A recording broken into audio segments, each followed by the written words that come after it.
Hello students, मैं doctor Gauri Bhatnagar Sanskrit tutorials में आपका स्वागत है। मेघदूतम पढ़ रहे थे हम।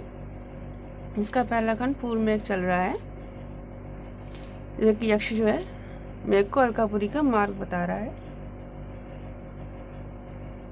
अगला श्लोक देखेंगे।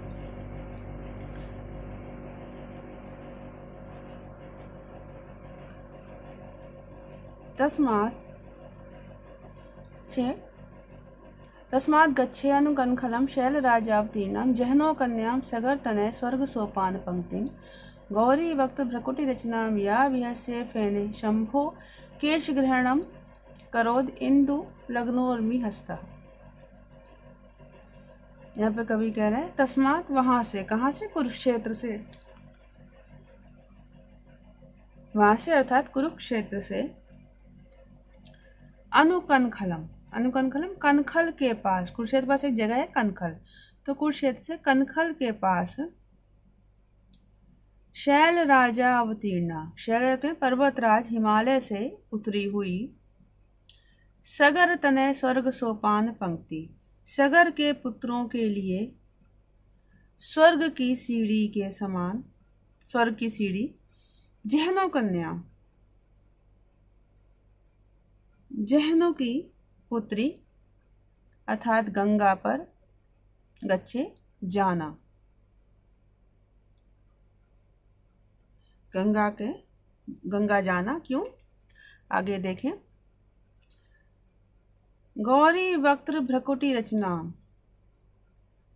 पार्वती के मुख पर, भ्रकुटी रचना भूभृंग, पार्वती के मुख की भ्रूभृंग रचना का फेने विहस्य एवं, मानो झाग से उपहास करके, इंदु लग्नो उर्मि हस्ता,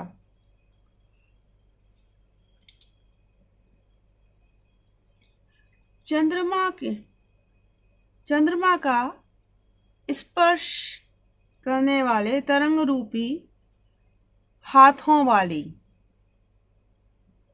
या जिस गंगा ने शंभो क्लेश गहनम अक्रोध, भगवान शिव के बालों को, केशों को पकड़ा था। यहाँ पर तीन बातें कही गई हैं। एक तो यहाँ पर जहनु कन्या कहा हुआ है गंगा को। जहनु की पुत्री क्यों कहा है? वाल्मीकि रामायण की कथा के अनुसार जो गंगा जो है भगीरथ का अनुसरण करते पृथ्वी पर आई थी, तो मार्ग में से जहनु ऋषि के आश्रम को ही बहा ले गई थी अपने वेग से। ऋषि ने इसे गंगा का गर्भ समझा और उनसे गंगा को पी लिया। देवताओं, ऋषियों आदि को महान आश्चर्य हुआ कि उन्होंने गंगा को पी लिया, कि इतने बड़ी बड़ी गंगा जो स्वर्ग से आई है उनको जहनु ऋषि ने पी लिया। तो उन्होंने जहनु ऋषि से कहा जब गंगा को प्रकट कर देंगे तो आप उसके पिता कहलाएंगे। तब जहनु ऋषि ने उसे कान से निकाल दिया। तभी से गंगा को जहनु ऋषि की कन्या कहा जाता है।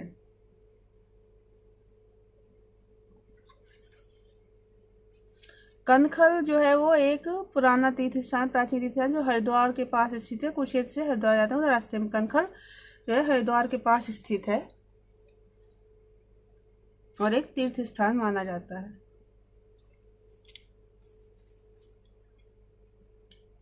सगर तनय स्वर्ग सोपान, इसको देखेंगे।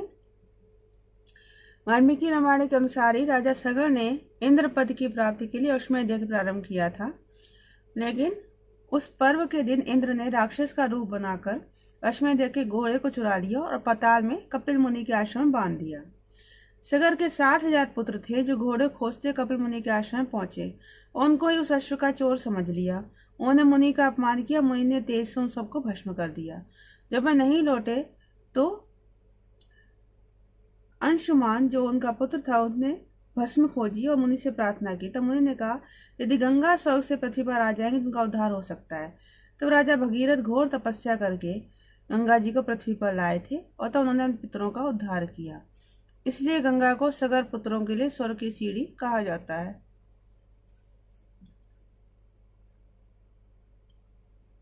चौथी बात यहाँ पे कही, गौरी भक्त भ्रकुटी रचना। पौराणिक कथा के अनुसार ब्रह्मा ने भगीरथ से कहा कि तुम तपस्या करो, शिव जी को प्रसन्न करो, जिससे कि वो स्वर्ग से गिरती गंगा को सिर पर धारण कर लें। क्योंकि जब ब्रह्मा जी की तपस्या करके भगीरथ जो है गंगा को पृथ्वी पर लाने के लिए उन्होंने कहा, तो ब्रह्मा ने कहा उनके वेग को पृथ्वी सहन नहीं कर सकती है। तो भगीरथ ने फिर इसका उपाय पूछा, तब उन्होंने कहा कि शिव जी को प्रसन्न करो, जिससे कि वो अपने शीश पर गंगा जी को धारण कर लें। तो राजा भगीरथ ने वैसा ही किया। तो कवि ने कल्पना की, जब शिव ने गंगा को सिर पर धारण कर लिया, तब पार्वती जो है वो इस बात से कि गंगा मेरी स्वतंत्र रूप हो गई, तो उन्होंने भ्रकुटी को तान लिया।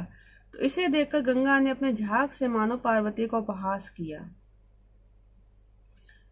परंतु गंगा ने शिव के केशों को पकड़ लिया था। इस बात ही कवि ने कल्पना की है। फिर से देखेंगे। तस्मात् अनुकनखलम, वहां से कुछ ऐसे कनखल के पास, शैल राजा अवतीर्णा, पर्वतराज हिमालय से उतरी हुई, सगर तने स्वर्ग सोपान पंक्ति, सगर के पुत्रों के लिए स्वर्ग की सीढ़ी के समान, जहनो कन्या, जहनो की पुत्री के पास गच्छे जाना।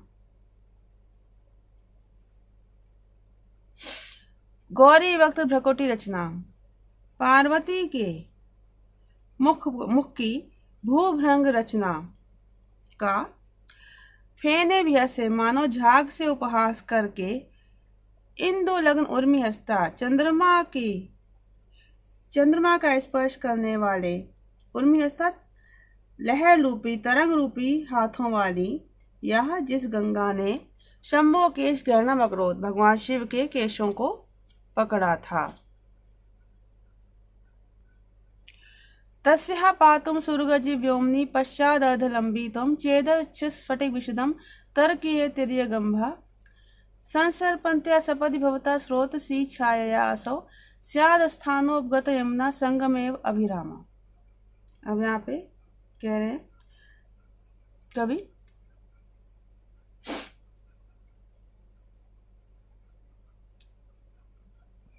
यहाँ से लेंगे सुरगज इव, सुरगज इव, सुर कहते देवताओं को, देवताओं के हाथी कौन है? ऐरावत। देवताओं के हाथी ऐरावत के समान, व्योमनी आकाश में,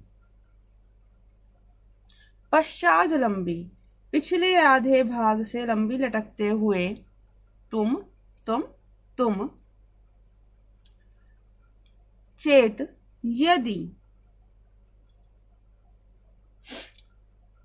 उसके, किसके? तस्या उस गंगा के, अच्छ स्फटिक विशदम स्वच्छ स्फटिक के समान निर्मल, अंभा जल को, तिर्यक तिरछे होकर, पातुम पीने का तर्कीय विचार करोगे।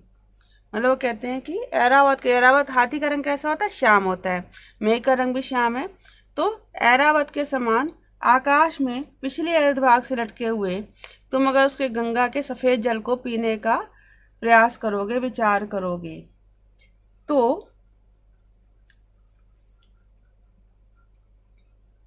असौ वह गंगा, सपदि शीघ्र ही, तब वह गंगा शीघ्र ही, स्रोतसी संसर्पत्या, स्रोतसी प्रवाह के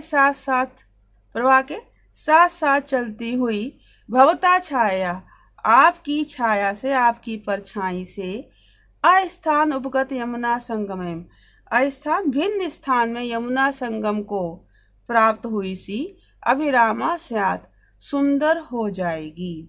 क्या मतलब अस्थान क्यों कहा है? क्योंकि गंगा यमुना का संगम कहाँ पर है? प्रयाग में है। किंतु कवि ने कल्पना की है कनखल में गंगा पहुंचकर जब मेघ जो है जल लेने के लिए नीचे झुकेगा, तो उसकी परछाई से ऐसा लगेगा कि कनखल में ही गंगा यमुना का संगम हो गया हो। क्यों? क्योंकि यमुना का जल श्याम होता है और मेघ का रंग भी श्याम है और गंगा का रंग श्वेत है, इसलिए यहाँ पर कहा गया है। फिर से देखें एक बार, सुरगज इव, देवताओं के हाथी अर्थात ऐरावत के समान। वैसे देखा जाए तो यहाँ पर दिग्गज मीन्स दिशाओं के हाथी 8 माने गए हैं। हर दिशा का एक हाथी माना गया है। ऐरावत, पुंडरीक, वामन, कुमुद, अंजन, पुष्पदंत, सार्वभौम और सुप्रतीक। इस प्रकार से ये 8 हाथी जो हैं वो माने गए हैं कि 8 कहते हैं उनकी 8 जो दिशाएं हैं उनकी रक्षा करने वाले ये 8 हाथी हैं। तो देखें, देवों के हाथी, देवताओं के हाथी के समान व्योमनी आकाश में पर चाल पिछले आधे भाग से लटकते हुए तुम चेत यदि तस्या उस गंगा नदी के स्वच्छ अच्छे स्फटिक विजम स्वच्छ स्फटिक के समान निर्मल अंभा जल को तिरछे होकर पातुम तर के पीने का विचार करोगे तो असौ वह गंगा सपदि शीघ्र ही स्रोतसी संसर्पत्या प्रवाह के साथ साथ चलती हुई भवता छाया आपकी परछाई से अस्थानोपगत यमुना संगम एव भिन्न स्थान में यमुना संगम को प्राप्त हुई सी अभिरामा स्यात् सुंदर हो जाएगी। अगला श्लोक देखेंगे। आसीनानां सुरभितशीलम नाभिगंधे मृगाणाम तस्याय प्रभवम अचलम प्राप्य गौरम तुषारे वक्ष्यसि अध्वश्रम विनयने तस्य श्रृंगे निशर्णा शोभां शुभ्रतीनयन वृषोत्खात पंकोपमेयाम। अब यहाँ कवि कह रहा है आसीनानाम बैठे हुए, मृगाणाम हिरणों की, नाभि गंध है कस्तूरी की गंध से, उनकी नाभि में कस्तूरी होती है, नाभि गंध में नाभि गंध नहीं कस्तूरी की गंध से सुरभित शिलम सुगंधित शिलाओं वाले तस्या एव प्रभवम और उस गंगा के ही प्रभवम उद्गम स्थल तुषारे गौरम अचलम प्राप्त, तुषारे बर्फ से सफेद, गौरम में सफेद, अचलम प्राप्त पर्वत को प्राप्त करके,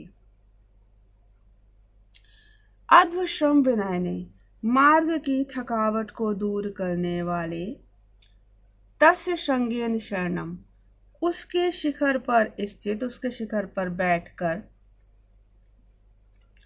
शुभ्र त्रिनयन वृषोत्खात पंकोपमेयाम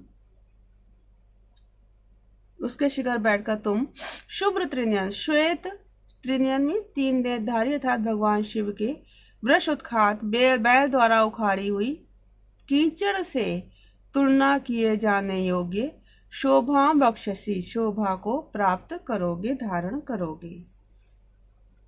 शुभ्र त्रिनयन यहाँ पर बैलों के द्वारा कहते, बैल जब सींगों से मिट्टी आदि उखाड़ते हैं उसको उत्खात केली कहते हैं। यहाँ कवि ने कल्पना की है कि श्वेत बर्फ से युक्त हिमालय पर स्थित काला मेघ ऐसा लग रहा है जैसे शिव जी के नंदी बैल ने, जो कि श्वेत है, अपने ऊपर उखाड़ी हुई कीचड़ को अपने ऊपर डाल दिया हो। यहाँ महाकवि ने शिव के लिए त्रिनयन शब्द का प्रयोग किया है।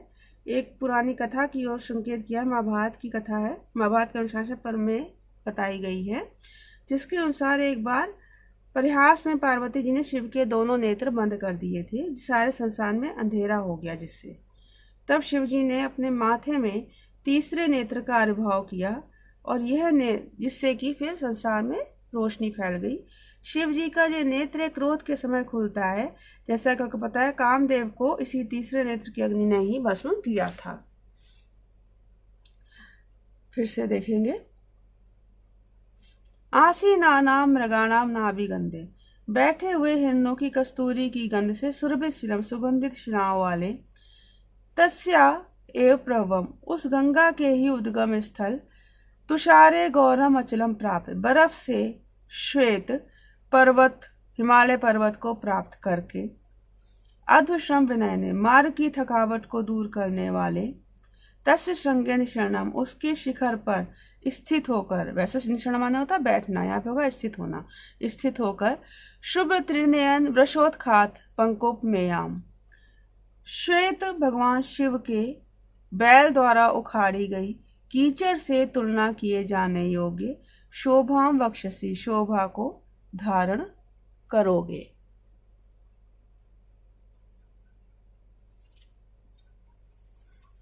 इस प्रकार कवि ने जो है वो बड़ी अच्छी उपमा यहाँ पर दी हुई है, प्रॉपर उपमा अलंकार ही है यहाँ पर। तो इस वीडियो में इतना ही। साथ बने रहने के लिए धन्यवाद।